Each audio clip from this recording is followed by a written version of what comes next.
माननीय वित्त मंत्री Shrimati Nirmala Sitharaman ji.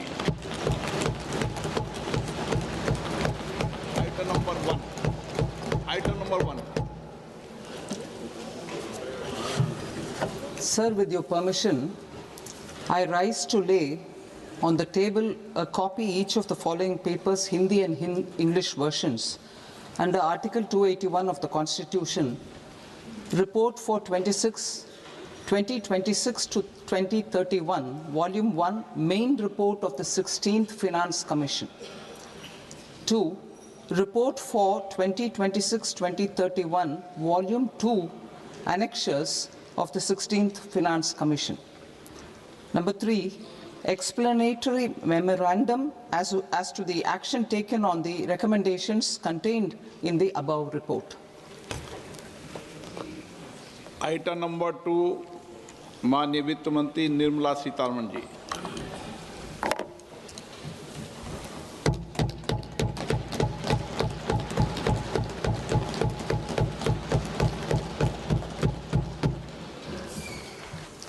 Honorable Speaker, sir, on the sacred occasion of Magh Purnima and the birth anniversary of Guru Ravidas, I present the budget for the year 2026-2027. Since we assumed office 12 years ago, India's economic trajectory has been marked by stability, fiscal discipline, sustained growth, and moderate inflation.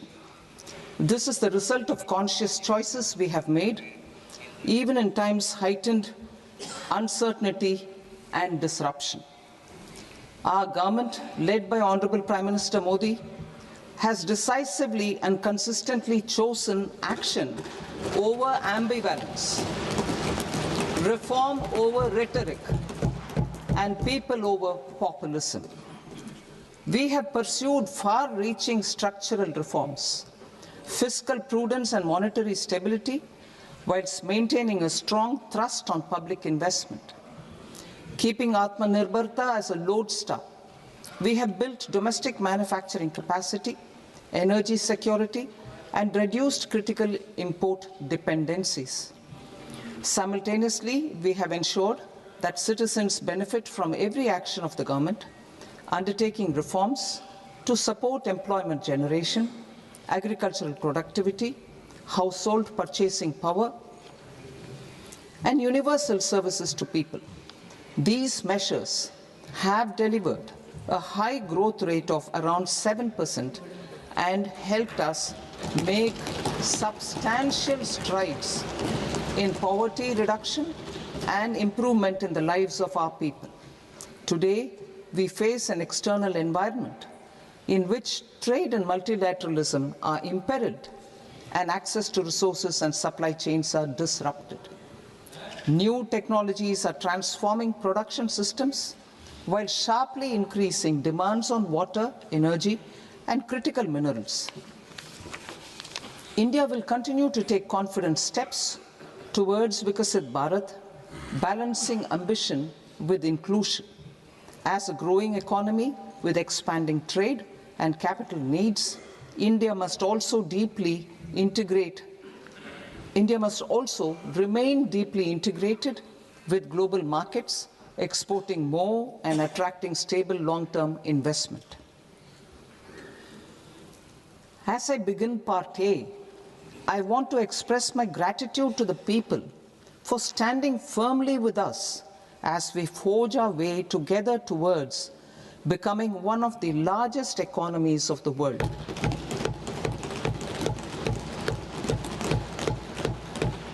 Our aim is to transform aspiration into achievement and potential into performance as we ensure that the dividends of growth reach every farmer, the scheduled caste, the scheduled tribes, the nomads, the youth, the poor, and the women.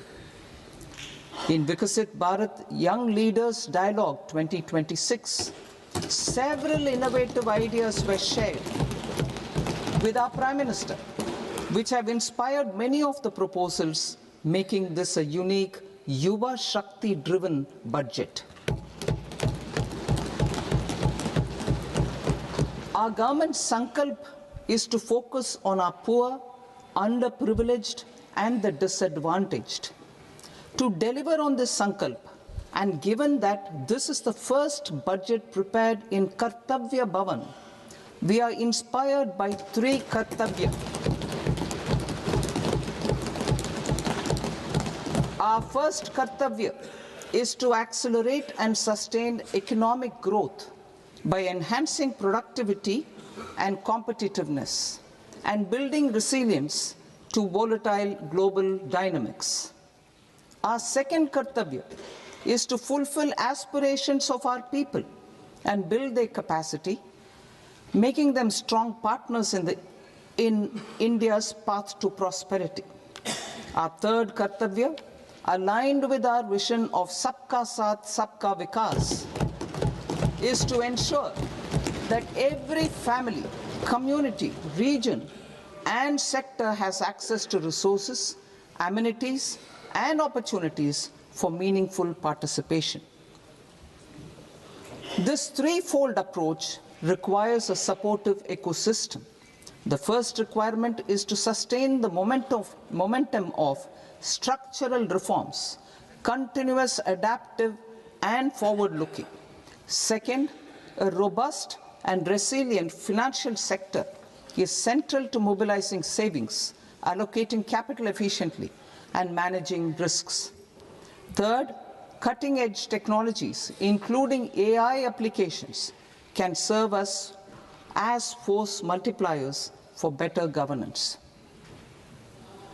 Reform Express. Our government has undertaken comprehensive reforms towards creating employment, boosting productivity, and accelerating growth. After the Prime Minister's announcement on Independence Day in 2025, over 350 reforms have been rolled out.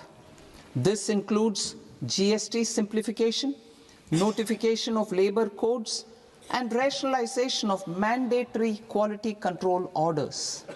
High-level committees have been formed, and in parallel, the central government is working with the state governments on deregulation and reducing compliance requirements. The Reform Express is well on its way and will maintain its momentum to help us fulfill our Kartavya. I now move to specific proposals. Under our first Kartavya, to accelerate and sustain economic growth, I propose interventions in 6 areas. 1. Scaling up manufacturing in 7 strategic and frontier sectors. 2. Rejuvenating legacy industrial sectors. 3. Creating champion MSMEs. 4. Delivering a powerful push for infrastructure. 5. Ensuring long-term security and stability. And 6. Developing city economic regions. Scaling up of manufacturing in 7 strategic and frontier sectors. Biopharma Shakti, meaning biopharma strategy for health advancement through knowledge, technology, and innovation. India's disease burden is observed to be shifting towards non-communicable diseases like diabetes, cancer, and autoimmune disorders. Biologic medicines are key to longevity and quality of life at affordable costs. To develop India as a global biopharma manufacturing hub,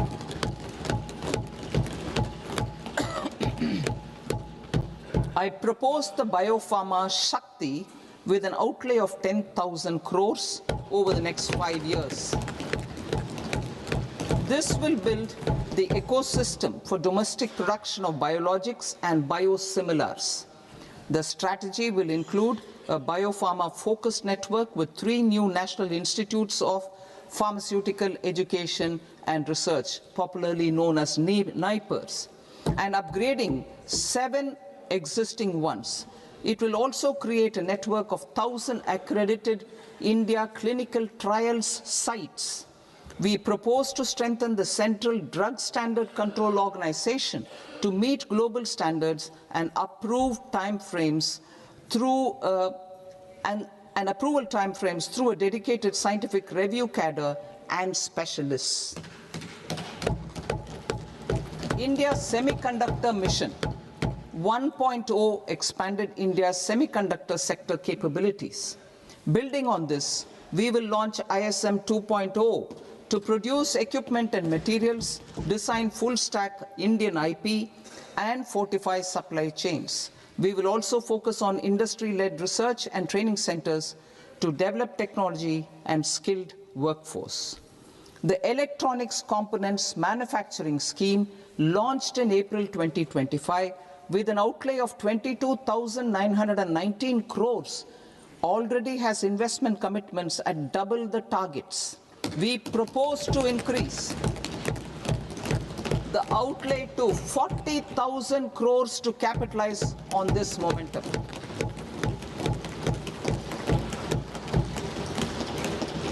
A scheme for rare earth permanent magnets was launched in 2025 November. We now propose to support the mineral-rich states of Odisha, Kerala, Andhra Pradesh, and Tamil Nadu to establish dedicated rare earth corridors to promote mining, processing, research, and manufacturing. To enhance domestic chemical production and reduction import dependency and reduce import dependency, we will launch a scheme to support states in establishing 3 dedicated chemical parks through challenge route on a cluster-based plug-and-play model. Strong capital goods.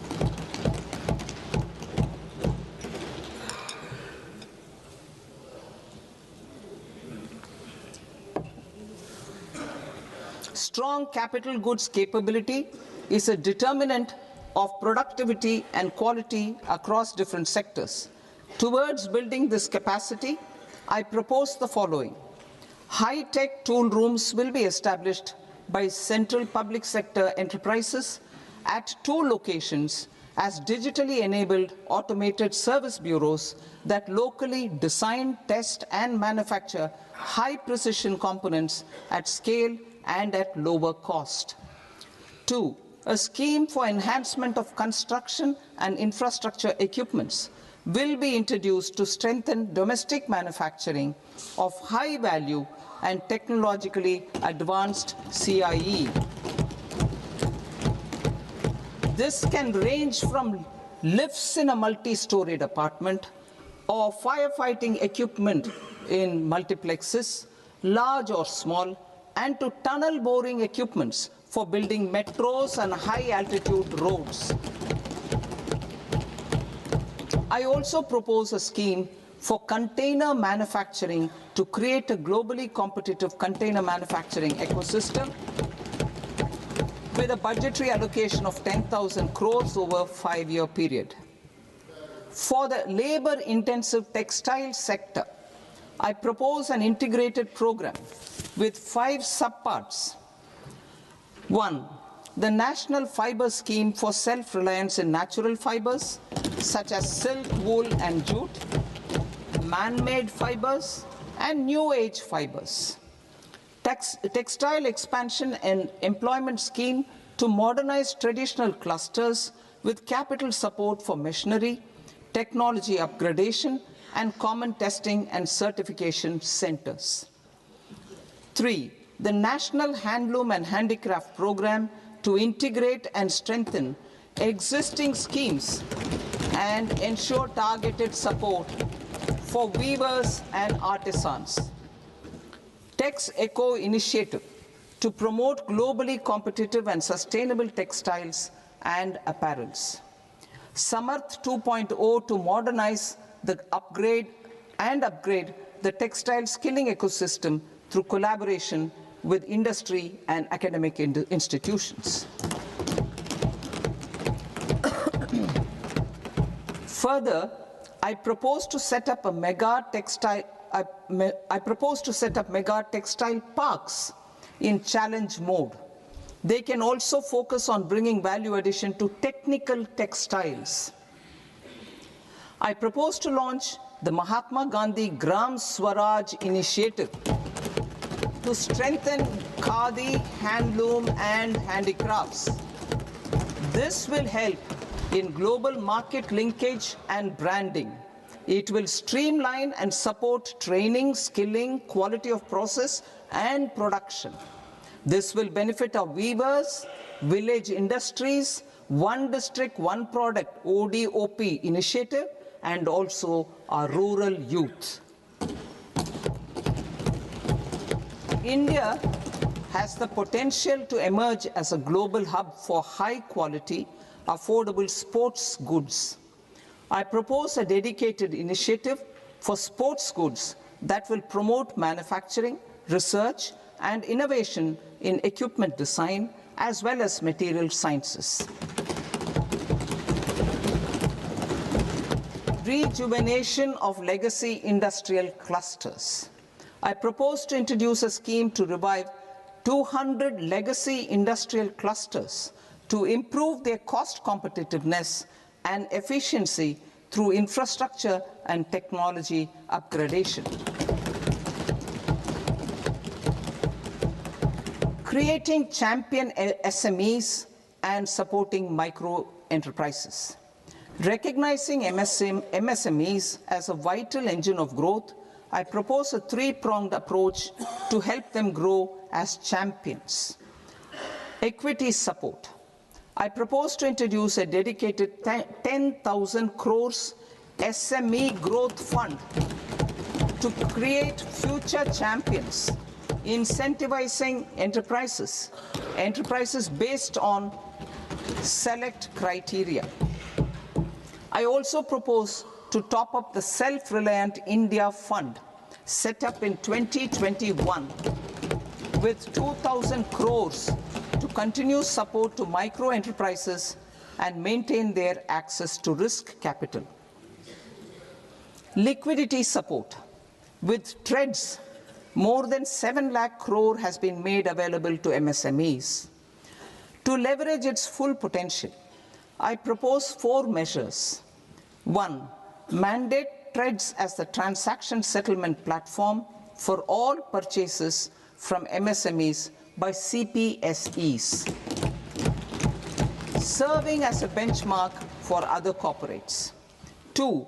Introduce a credit guarantee support mechanism through CGTMSE for invoice discounting on TREDS platform. 3. Link GEM with TREDS for sharing information with financiers about government purchases from MSMEs, encouraging cheaper and quicker financing. 4. Introduce TREDS receivables as asset-backed securities, helping develop a secondary market, enhancing liquidity and settlement of transactions. Professional support. Government will facilitate professional institutions such as the ICAI, ICSI, ICMAI to design short-term modular courses and practical tools to develop a cadre of corporate mitras, especially in Tier 2 and Tier 3 towns. These accredited para-professionals will help MSMEs meet compliance requirements at affordable costs. Infrastructure. During this past decade, our government has undertaken several initiatives for large-scale enhancement of public infrastructure, including through new financing instruments such as Infrastructure Investment Trust (InvITs) and Real Estate Investment Trust (REITs), and institutions like NIIF and NABFID. We shall continue to focus on developing infrastructure in cities with over 5 lakh population, that is Tier 2, Tier 3 cities, which have expanded to become growth centers. Public capital expenditure has increased manifold from 2 lakh crore in 2014-15 to an allocation of 11.2 lakh crore in BE 25-26. In this coming year, that is financial year 2026-27, I propose to increase it to 12.2 lakh crores to continue the momentum. To strengthen the confidence of private developers regarding risks during infrastructure development and construction phase, I propose to set up an infrastructure risk guarantee fund to provide prudentially calibrated partial credit guarantee to lenders. Over the years, rights have emerged as a successful instrument for asset monetization. I propose to accelerate recycling of significant real estate assets of the CPSEs through the setting up of dedicated rights. To promote environmentally sustainable movement of cargo, I propose to 1. Establish new dedicated freight corridors connecting Dankuni in the east to Surat in the west. Operationalize 20 new national waterways over the next 5 years, starting with National Waterways 5 in Orissa to connect mineral-rich areas of Talcher and Angul and industrial centers like Kalinga Nagar to the ports of Paradip and Dhamra. Training institutes will be set up as regional centers of excellence for development of required manpower for these waterways. This will benefit youth in the entire stretch of the waterways to train and acquire skills. Further, a ship repair ecosystem catering to inland waterways will also be set up at Varanasi and Patna. And C, launch a coastal cargo promotion scheme for incentivizing a modal shift from rail to road to increase the share of inland waterways and coastal shipping from 6% to 12% by 2047. To enhance last mile and remote connectivity and promote tourism, I propose to give incentives to indigenize manufacturing of seaplanes. A seaplane VGF scheme will be also introduced to provide support for operations. Carbon capture, utilization and storage. Aligning with the roadmap launched in December 2025, the carbon capture, utilization and storage technologies at scale will achieve higher readiness and in end-use application across 5 industrial sectors, including power, steel, cement, refineries, and chemicals. An outlay of 20,000 crore is proposed over the next 5 years for this purpose. City economic regions. Cities are India's engines of growth, innovation, and opportunities. We shall now focus on Tier 2, Tier 3 cities, and even temple towns, which need modern infrastructure and basic amenities. This budget aims to further amplify the potential of cities to deliver the economic power of agglomerations by mapping city economic regions based on their specific growth drivers.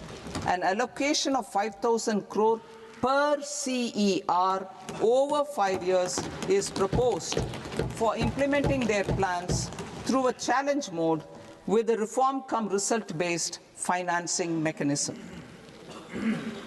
In order to promote environmentally sustainable passenger systems, we will develop 7 high-speed rail corridors between cities as growth connectors, namely Mumbai to Pune, Pune to Hyderabad, Hyderabad to Bengaluru, Hyderabad to Chennai, Chennai to Bengaluru, Delhi to Varanasi, Varanasi to Siliguri.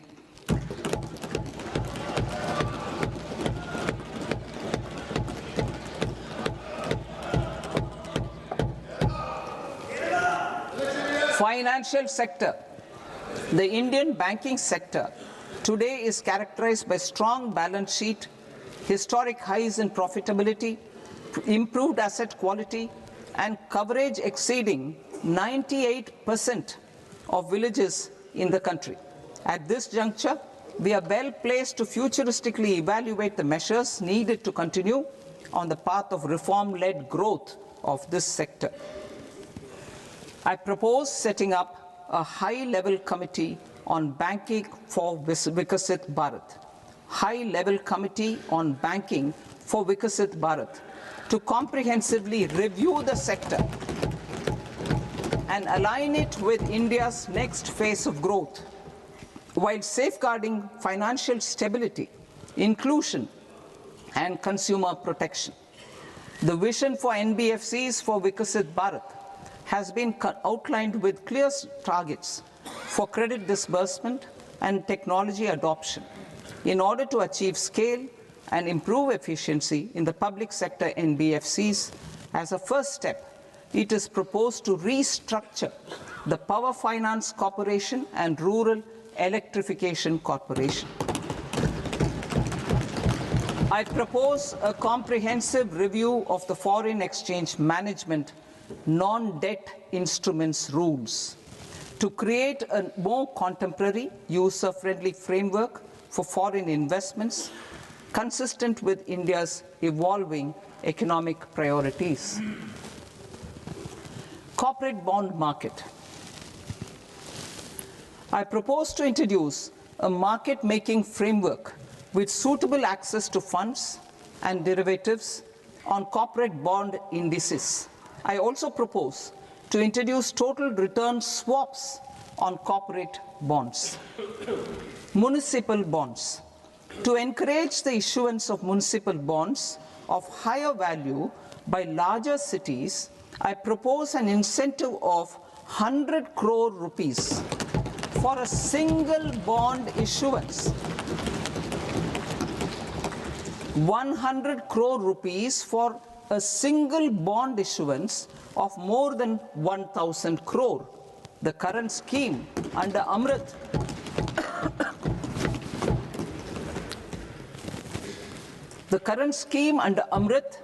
which incentivizes issuances up to 200 crores only, will also continue to support smaller and medium towns. That will also continue to support the smaller and medium towns. Ease of doing business. Individual persons resident outside India, PROI, will be permitted to invest in equity instruments of listed Indian companies through the portfolio investment scheme. It is also proposed to increase the investment limit for an individual PROI under the scheme from 5% to 10%, with an overall investment limit for all individual PROIs to 24% from the current 10%. Emerging technologies including AI. 21st century is technology-driven. Adoption of technology is for the benefit of all people. Farmers in the field, women in STEM, youth keen to upskill, and Divyangjan to access newer opportunities. The government has taken several steps to support new technologies through AI Mission, National Quantum Mission, Anusandhan National Research Fund, and Research and Development and Innovation Fund. Our second kartavya is to fulfill aspirations and build capacities. Close to 25 crore individuals have come out of multi-dimensional poverty through a decade of our government's sustained and reform-oriented efforts.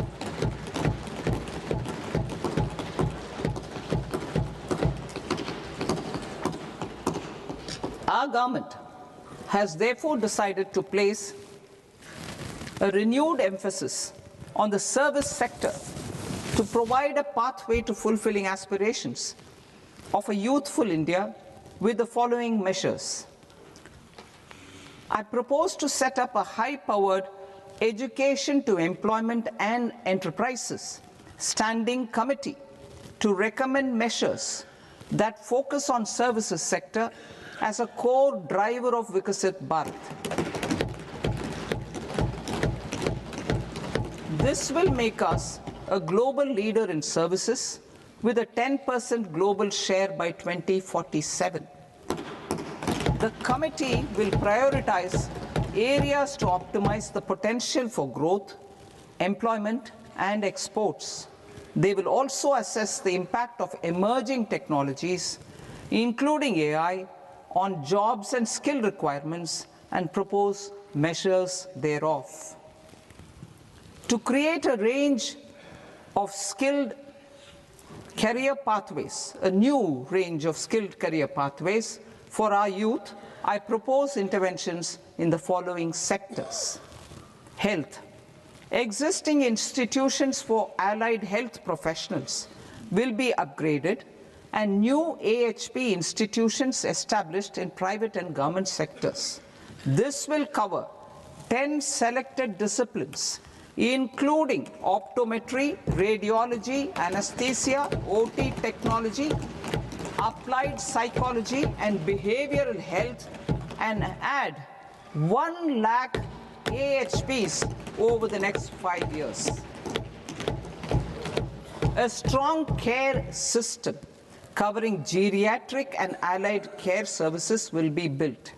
A variety of NSQF-aligned programs will be developed to train multi-skilled caregivers, combining core care and allied skills such as wellness, yoga, and operation of medical assistive devices. In the coming year, 1.5 lakh caregivers will be trained.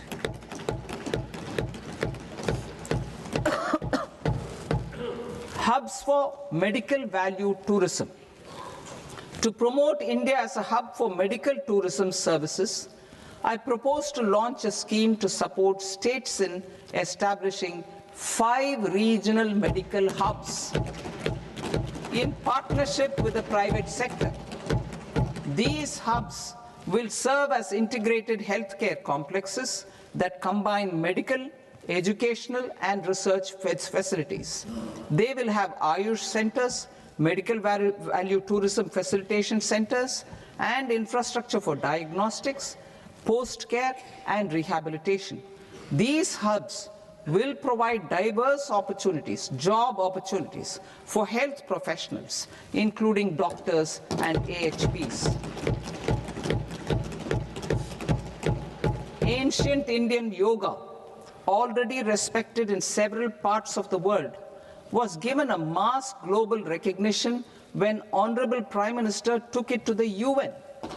Post-COVID, Ayurveda gained a similar global acceptance and recognition. Exporting quality Ayurveda products helps farmers who grow the herbs and youth who process the products. To meet growing global demand, a few more steps are being taken. I propose to 1. Set up 3 new All India Institutes of Ayurveda.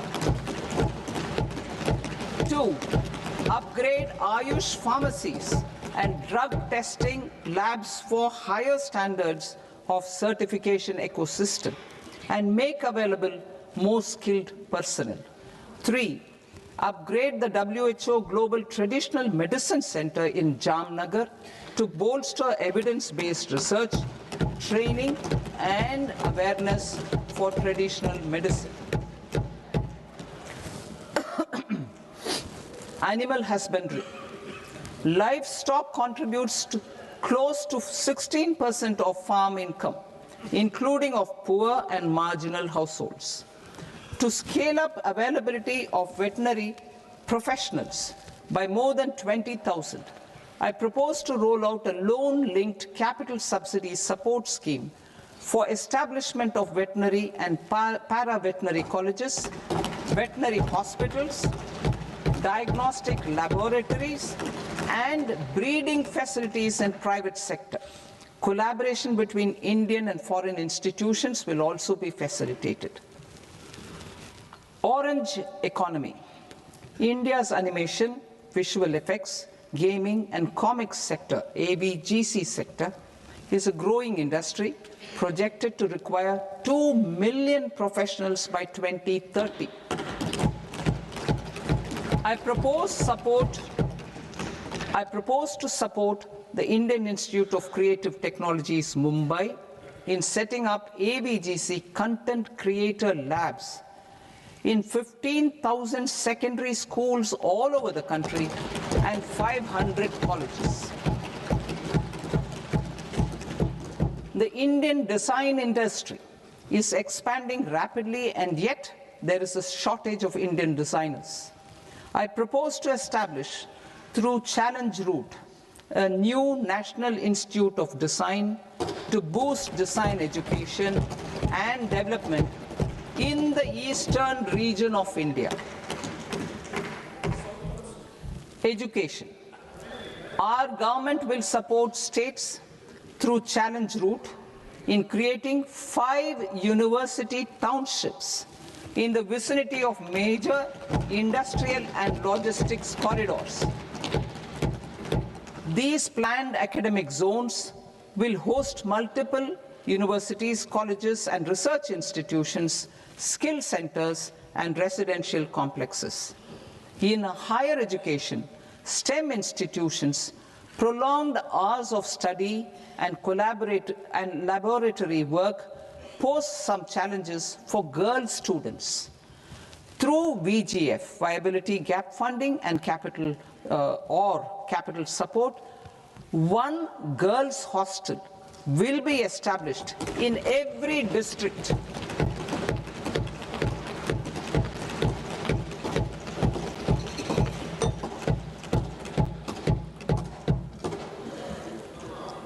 To promote astrophysics and astronomy via immersive experiences. 4 telescope infrastructure facilities will be set up or upgraded. The National Large Solar Telescope, the National Large Optical Infrared Telescope, the Himalayan Chandra Telescope, and the Cosmos 2 Planetarium. Tourism. The tourism sector has the potential to play a large role in the employment generation, forex earnings, and expanding the local economy. I propose to set up a National Institute of Hospitality by upgrading the existing National Council for Hotel Management and Catering Technology. It will function as a bridge between academia, industry, and government.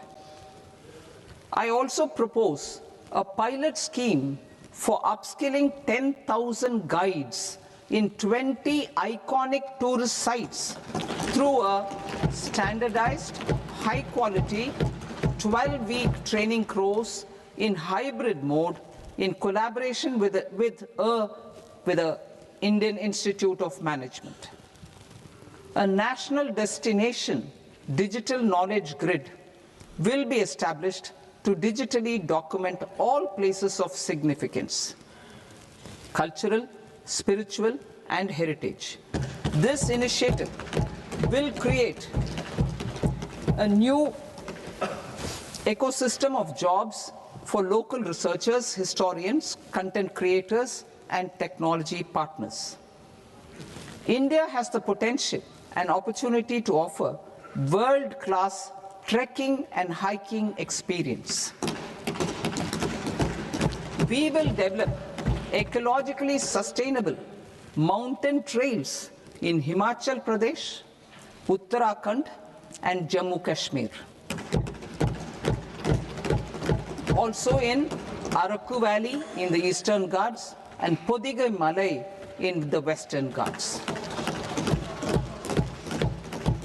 Turtle trails along key nesting sites in the coastal areas of Odisha, Karnataka, and Kerala. And 3 bird watching trails along the Pulikat Lake in Andhra Pradesh, Tamil Nadu. It's on the border. Under the visionary leadership of Honorable Prime Minister, we established the International Big Cat Alliance in 2024. This year, India is hosting the first ever Global Big Cat Summit, where heads of governments and ministers from 95 range countries will deliberate on collective strategies for conservation. Heritage and culture tourism. I propose to develop 15 archaeological sites, including Lothal, Dholavira, Rakhigarhi, Adichanallur, Saranath, Hastinapur, and Leh Palace into vibrant experiential cultural destinations. Excavated landscapes will be open to the public through curated walkways. Immersive storytelling skills and technologies will be introduced to help conservation labs, interpretation centers, and guides. The sports sector provides multiple means of employment, skilling, and job opportunities. Taking forward the systematic nurturing of sports talent, which is set in motion through the Khelo India program earlier, I propose to launch a Khelo India mission to transform the sports sector over the next decade. The mission will facilitate an integrated talent development pathway supported by training centers, which are foundational, intermediate, and elite levels. B, systematic development of coaches and support staff. C, integration of sports science and technology. D, competitions and leagues to promote sports culture and provide platforms. And E, development of sports infrastructure for training and competition. Our third kartavya aligns with our vision of Sabka Saath, Sabka Vikas towards Vikasit Bharat. This requires targeted efforts for 1, increasing farmer incomes through productivity enhancement and entrepreneurship, with special attention to small and marginal farmers.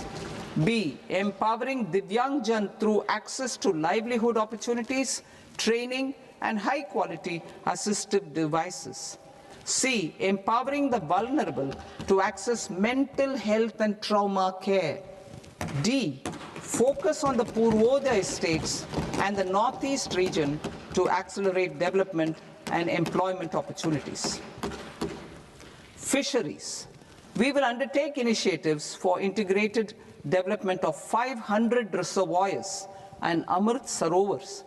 2, strengthen the fisheries value chain in coastal areas and enable market linkages involving startups and women-led groups together with fish farmer producer organizations. Animal husbandry.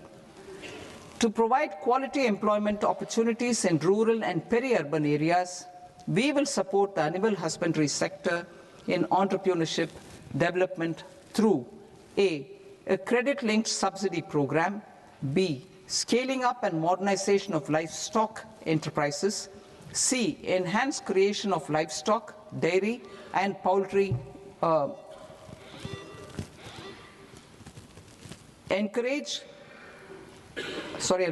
enhanced creation of livestock, dairy, and poultry-focused integrated value chains, and D, encourage creation of livestock farmer-producer organizations. High-value agriculture. To diversify farm outputs, increase productivity, enhance farmers' incomes, and create new employment opportunities, we will support high-value crops such as coconut, sandalwood, cocoa, cashew in the coastal areas, agar trees in northeast, and nuts such as almonds, walnuts, and pine nuts in our hilly regions. These, all of them, will be supported. India is the world's largest producer of coconuts. About 30 million people, including nearly 10 million farmers, depend on coconuts for their livelihood.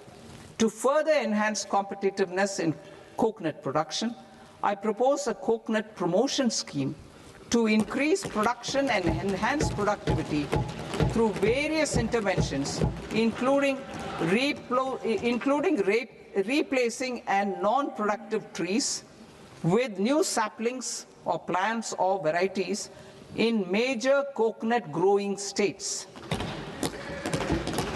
A dedicated program is proposed for Indian cashew and cocoa to make India self-reliant in raw cashew and coconut production and processing, enhance export competitiveness, and transform Indian cashew and Indian cocoa into premium global brands by 2030. Sandalwood.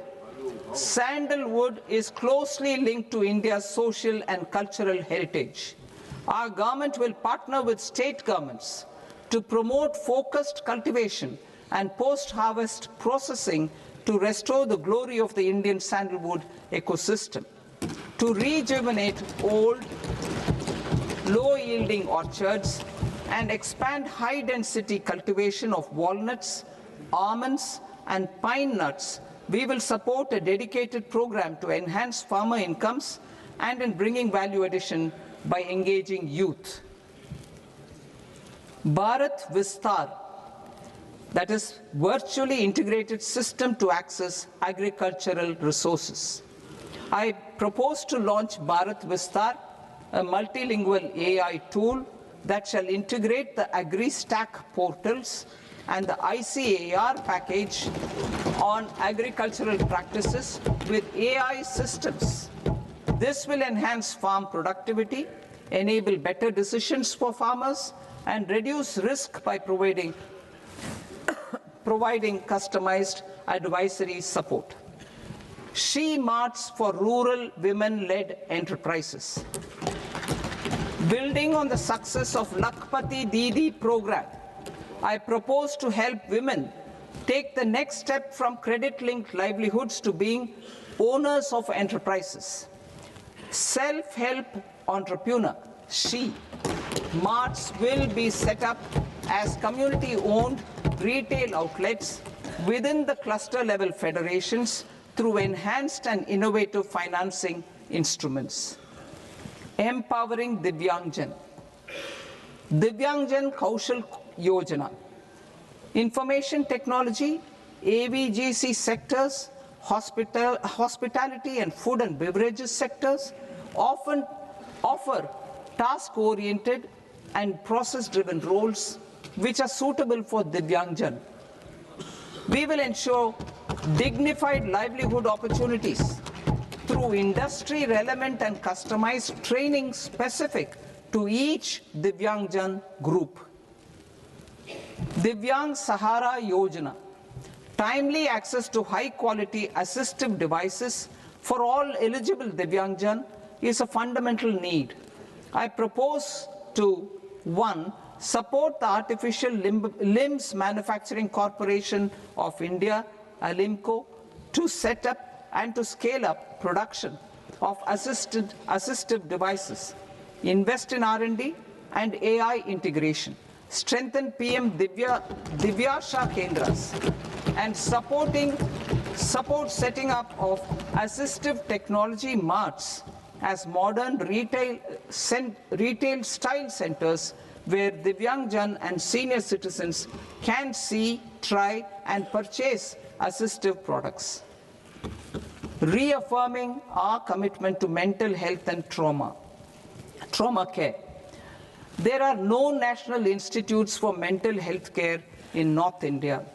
We will therefore set up a NIMHANS 2 and also upgrade national mental health institutes in Ranchi and in Tezpur as regional apex institutions.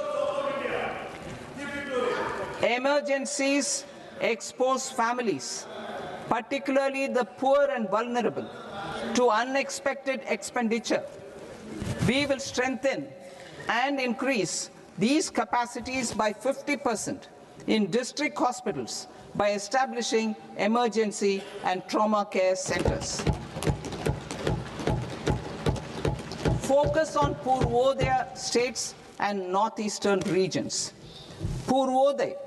I propose the development of an integrated East Coast industrial corridor with a well-connected node at Durgapur, creation of 5 tourism destinations in 5 Purvodaya states, and the provision of 4,000 e-buses. Buddhist sites in northeastern region. The northeastern region is a civilizational confluence of Theravada and Mahayana or Vajrayana traditions.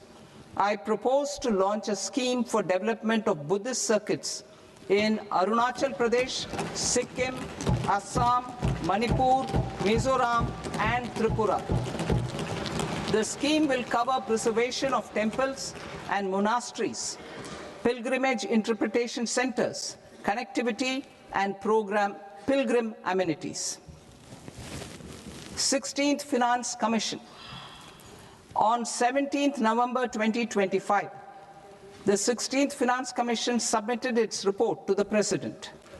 As mandated under Article 281 of the Constitution, the government is to lay the report along with the explanatory memorandum on the action taken report on the recommendations of the Commission in Parliament, which, Sir, Honourable Speaker, you've allowed me to do at the commencement of this session. The government has accepted the recommendation of the Commission to retain the vertical share of devolution at 41%. As recommended by the Commission, I have provided 1.4 lakh crores of rupees to the states for the year 2026-2027 as Finance Commission grants. These include rural and urban local body and disaster management grants. Fiscal consolidation. Government has been delivering on our fiscal commitments consistently without compromising on social needs. To strive towards accepted standards of fiscal management in Budget 25-26, I had indicated that the central government would target reaching a debt to GDP ratio of 50 plus or minus 1% by 2030-31. In line with this, the debt to GDP ratio is estimated to be 55.6% of GDP in BE 26-27, compared to 56.1% of GDP in RE 25-26. A declining debt to GDP ratio will gradually free up resources for priority sector lending and expenditure by reducing the outgo on interest payments. One of the main operational instruments for debt targeting is the fiscal deficit. I am happy to inform this august House that I fulfilled my commitment made in 2021-2022 to reduce fiscal deficit below 4.5% of GDP by 25-26. In RE 25-26, the fiscal deficit has been estimated at par with BE of 2025-26 at 4.4% of GDP. In line with the new fiscal prudence path of debt consolidation, the fiscal deficit in BE 26-27 is estimated to be 4.3% of the GDP.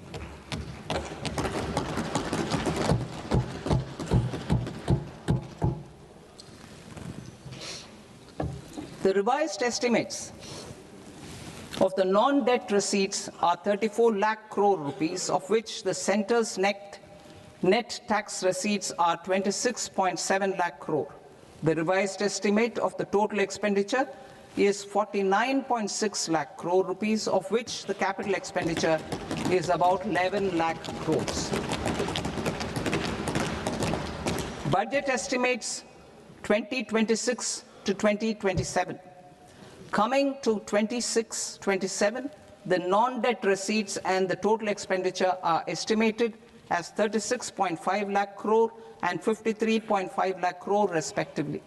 The centre's net tax receipts are estimated at 28.7 lakh crore rupees. To finance the fiscal deficit, the net market borrowings from dated securities are estimated at 11.7 lakh crore rupees. The balance financing is expected to come from small savings and other sources. The gross market borrowings are estimated at 17.2 lakh crore rupees. I'll now move to Part B. Part B, direct taxes.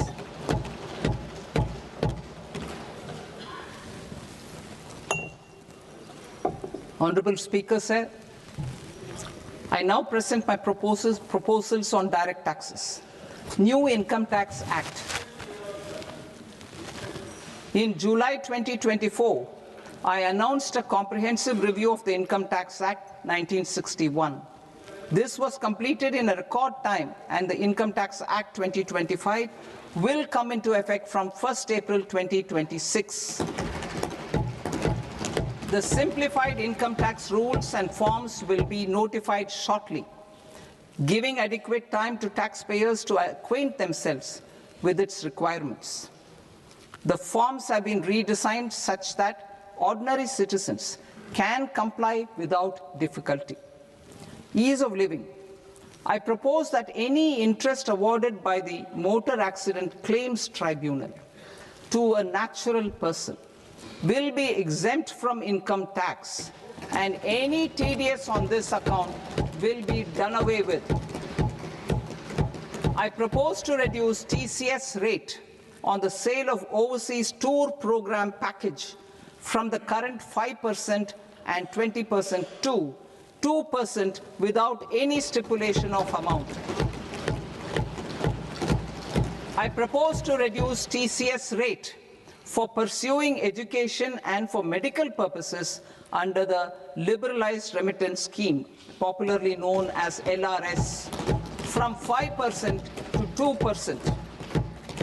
Supply of manpower services is proposed to be specifically brought within the ambit of payment to contractors for the purpose of TDS to avoid ambiguity. Thus, TDS on these services will be at the rate of either 1% or 2% only. I propose a scheme for small taxpayers, wherein a rule-based automated process will enable obtaining a lower or nil deduction certificate instead of filing an application with the assessing officer. For the ease of taxpayer holding securities in multiple companies, I propose to enable depositories to accept Form 15G or Form 15H from the investor and provide it directly to various relevant companies.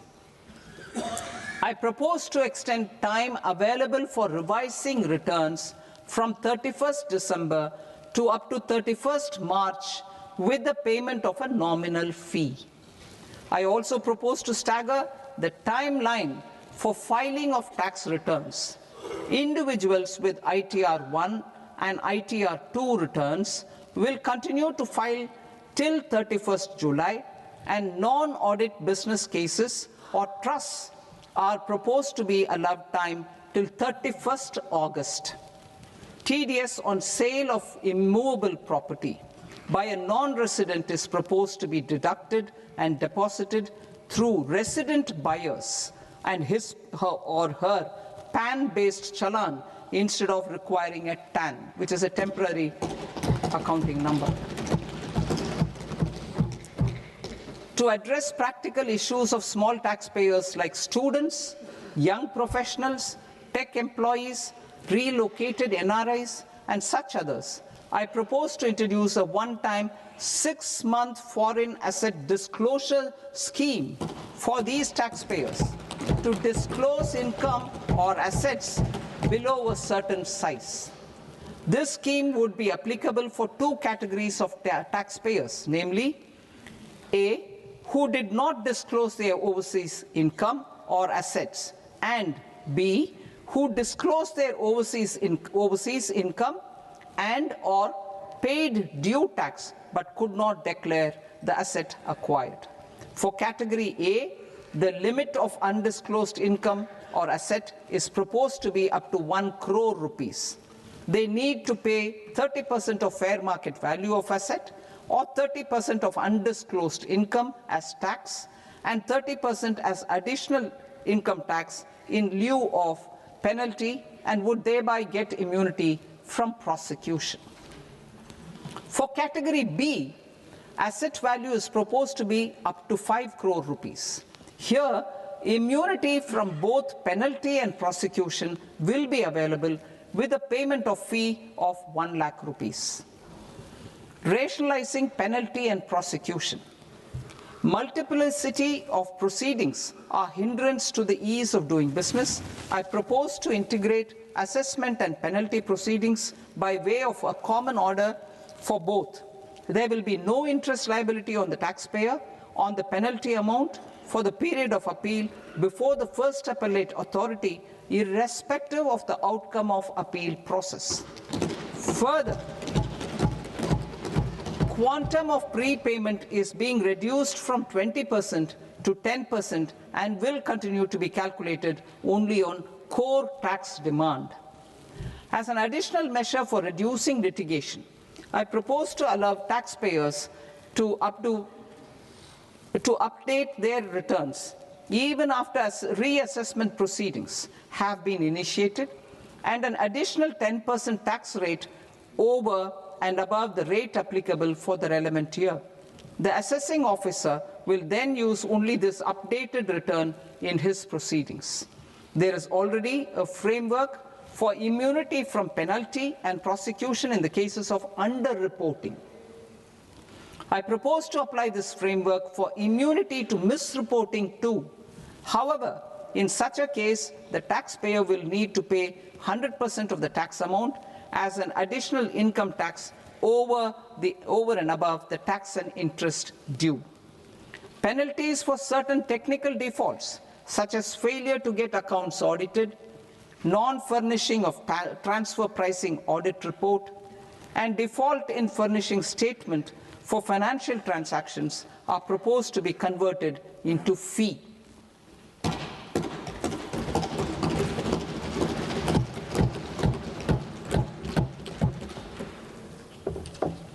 I propose to rationalize prosecution framework under Income Tax Act while maintaining a careful balance for deterrence in some serious offence. Non-production of books of account and documents and requirement of TDS payment where payment is made in kind are being decriminalized. Further, minor offences will attract fine only. The remaining prosecutions will be graded commensurate with the quantum of offence. They will entail only simple imprisonment with maximum imprisonment reduced to 2 years and power to courts to convert even those into fines. There is no penalty. There is no penalty presently for non-disclosure of non-immovable foreign assets with aggregate value less than 20 lakh rupees. I propose to also provide them with immunity from prosecution with retrospective effect from 1/10/2024.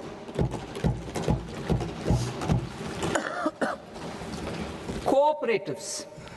Deduction is already allowed to a primary cooperative society engaged in supplying milk, oilseeds, fruits or vegetables raised or grown by its members. I propose to extend this deduction to also include supply of cattle feed and cotton seed produced by its members. I propose to allow inter-cooperative society dividend income as deduction under the new tax regime to the extent it is further distributed to its members. I further propose to allow exemption for a period of 3 years to dividend income received by a notified national cooperative federation on their investments made in companies up to 31/1/2026. This exemption would be allowed only for dividends further distributed to its member cooperatives. Supporting IT sector as India's growth engine. India is a global leader in software development services, IT-enabled services, knowledge process outsourcing services, and contract R&D services relating to software development. These businesses and their segments are quite interconnected with each other. All these services are proposed to be clubbed under a single category of information technology services with a common safe harbor margin of 15.5% applicable to all. The threshold for availing safe harbor for IT services is being enhanced substantially from 300 crore rupees to 2,000 crore rupees. Safe harbor for IT services shall be approved by an automated rule-driven process without any need for tax officer to examine and accept the application. Once applied by an IT services company, the same safe harbor can be continued for a period of 5 years at a stretch at its choice.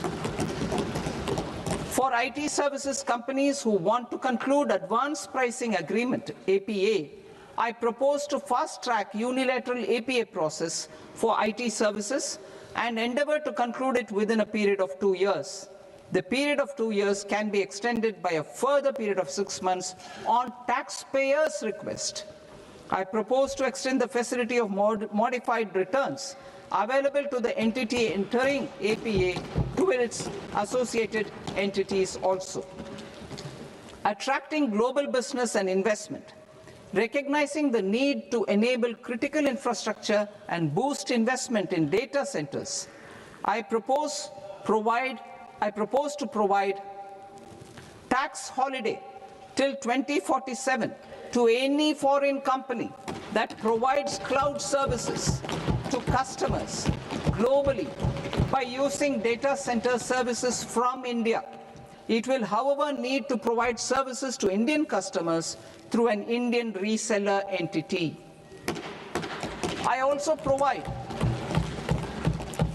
propose to provide a safe harbor of 15% on cost in case the company providing data center services from India is a related entity. To harness the efficiency of just-in-time logistics for electronic manufacturing, I propose to provide safe harbor to non-residents for component warehousing in a bonded warehouse at a profit margin of 2% of the invoice value.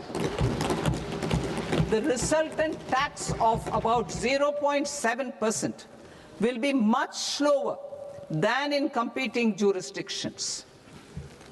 To provide fillip to toll manufacturing in India, I propose to provide exemption from income tax for 5 years to any non-resident who provides capital goods, equipment, or tooling to any toll manufacturer in a bonded zone. To encourage vast pool of global talent to work in India for a longer period of time, I propose to provide exemption to global, non-India sourced income of a non-resident expert for a stay period of 5 years under notified schemes. I propose to provide exemption from minimum alternate tax, the MAT, to all non-residents who pay tax on presumptive basis. Tax administration. I propose to constitute a joint committee of Ministry of Corporate Affairs and Central Board of Direct Taxes for incorporating the requirements of income computation and disclosure standards, the ICDS, in the Indian Accounting Standards, IND AS itself. Separate accounting requirement based on ICDS will be done away with from the tax year 27-28.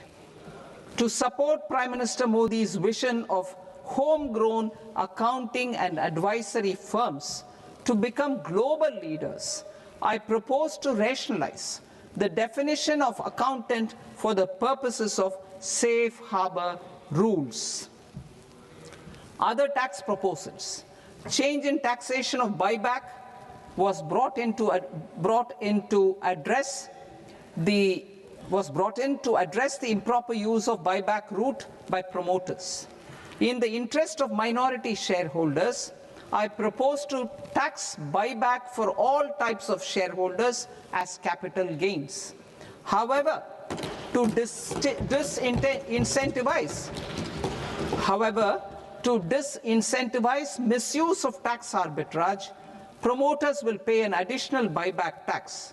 This will make effective tax 22% for corporate promoters. For non-corporate promoters, the effective tax will be 30%. TCS rate for sellers of specific goods, namely alcoholic liquor, scrap, and minerals, will be rationalized to 2%, and that on tendu leaves will be reduced from 5% to 2%. I propose to raise the STT on futures to 0.05% from the present 0.02%. STT on options premium and exercise of options are both proposed to be raised to 0.15% from the present rate of 0.1% and 0.125% respectively. We reformed the taxation landscape for corporates in 2019 by providing them a simplified regime with lower tax rate so that they could productively focus on business rather than on claim of deductions and exemptions. To encourage companies to shift to the new regime, set off of brought forward MAT credit, minimum alternate tax credit, is proposed to be allowed to companies only in the new regime. Set off using available MAT credit is proposed to be allowed to an extent of 1/4 of the tax liability in the new regime. MAT is proposed to be made final tax, so there will be no further credit accumulation from 1st April 2026. In line with this change, the rate of final tax is being reduced to 14% from the current MAT rate of 15%. The brought forward MAT credit of taxpayers accumulated till 30th March 2026 will continue to be available to them for set-off as above. Indirect taxes. I shall now take up proposals related to indirect taxes. My proposals for customs and central excise aim to further simplify the tariff structure, support domestic manufacturing, promote export competitiveness, and correct inversion in duty. To continue weeding out long-continuing customs duty exemptions, I propose to remove certain exemptions on items which are being manufactured in India or where the imports are negligible.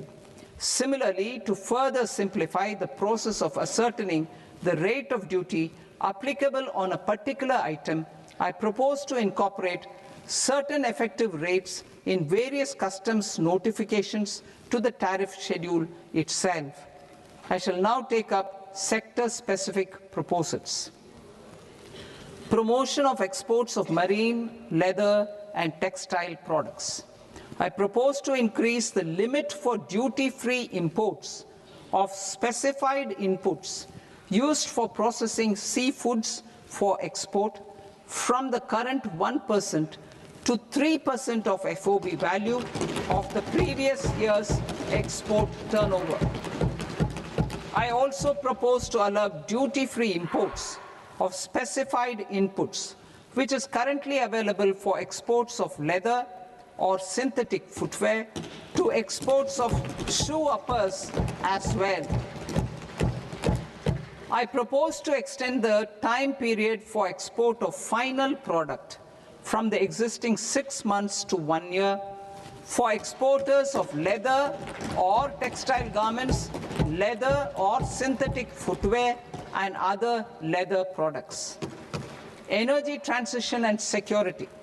I propose to extend the basic customs duty exemption given to capital goods used for manufacturing lithium-ion cells for batteries to those used for manufacturing lithium-ion cells for battery energy storage systems also. I propose to exempt basic customs duty on import of sodium antimonate for use in manufacture of solar glass.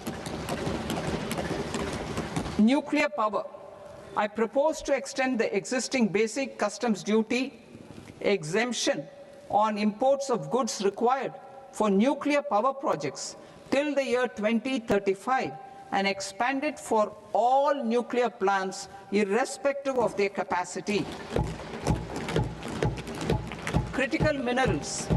It is proposed to provide basic customs duty exemption to the import of capital goods required for the processing of critical minerals in India. Biogas blended CNG. I propose to exclude the entire value of biogas while calculating the central excise duty payable on biogas blended CNG. Civil and defense aviation. I propose to exempt basic customs duty on components and parts required for the manufacture of civilian training and other aircrafts. It is proposed to exempt basic customs duty on raw materials imported for the manufacture of parts of aircraft to be used in maintenance, repair, or overall requirements by units in the defense sector. Electronics. To deepen value addition in the consumer electronics sector, I propose to exempt basic customs duty on specified parts used in the manufacture of microwave ovens. Special economic zone. To address the concerns arising about utilization of capacity by manufacturing units in the special economic zones due to global trade disruptions, I propose as a special one-time measure to facilitate sales by eligible manufacturing units in SEZs to the domestic tariff area at concessional rates of duty. The quantity of such sales will be limited to a prescribed proportion of their exports. Necessary regulatory changes will be undertaken to operationalize the measures while ensuring level playing field for the units working in the DTA. Ease of living. To rationalize the customs duty structure for goods imported for personal use, I propose to reduce the tariff rate on all dutiable goods imported for personal use from 20% to 10%. To provide relief to patients, particularly those suffering from cancer, I propose to exempt basic customs duty on 17 drugs or medicines. I propose also to add 7 more rare diseases for the purposes of exempting import duties on personal imports of drugs, medicines, and food for special medical purposes used in their treatment. Customs process. India's role and share in the global trade is poised for a major leap in line with our ambition and journey towards Vikasit Bharat. In this regard, I propose many measures for custom processes to have minimal intervention for smoother and faster movement of goods and greater certainty to the trade. Trust-based systems. I propose to enhance duty deferral period for Tier 2 and Tier 3 authorized economic operators, known as AEOs, from 15 days to 30 days. I propose to provide eligible manufacturer importers the same duty deferral facility. This should encourage them to get themselves accredited as a full-fledged Tier 3 AEO in due course. To provide greater certainty and for better business planning, I propose to extend validity period of advance ruling binding on customs from the present 3 years to 5 years. In the spirit of the whole of government approach,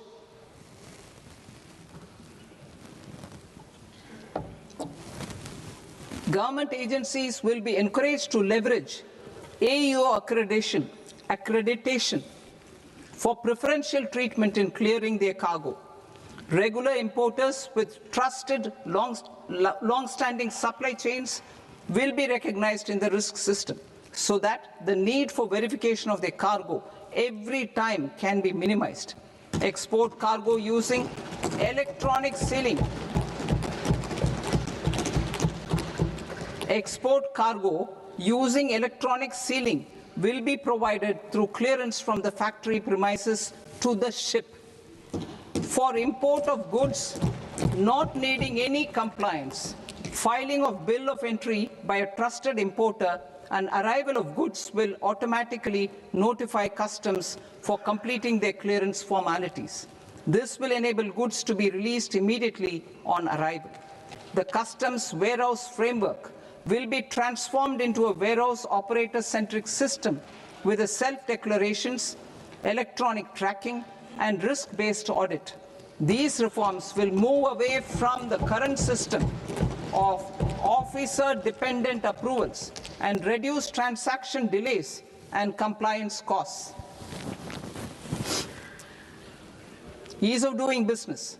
Approvals required for cargo clearance from various government agencies will be seamlessly processed through a single and interconnected digital window by the end of the financial year. Processes involved in clearance of food, drugs, plant, and animal and wildlife products, accounting for about 70% of interdicted cargo, will be operationalized on this system by April 2026 itself. For goods not having any compliance requirement, clearance will be done by customs immediately after online registration is completed by the importer, subject to the payment of duty. Customs integrated system will be rolled out in 2 years as a single integrated and scalable platform for all customs processes. Utilization of non-intrusive scanning with advanced imaging and AI technology for risk assessment will be expanded in a phased manner with the objective to scan every container across all the major ports. New export opportunities to support Indian fishermen to fully harness the economic value of marine resources beyond our territorial waters. The following measures will be taken. A. Fish catch by an Indian fishing vessel in exclusive economic zone or on the high seas will be made free of duty.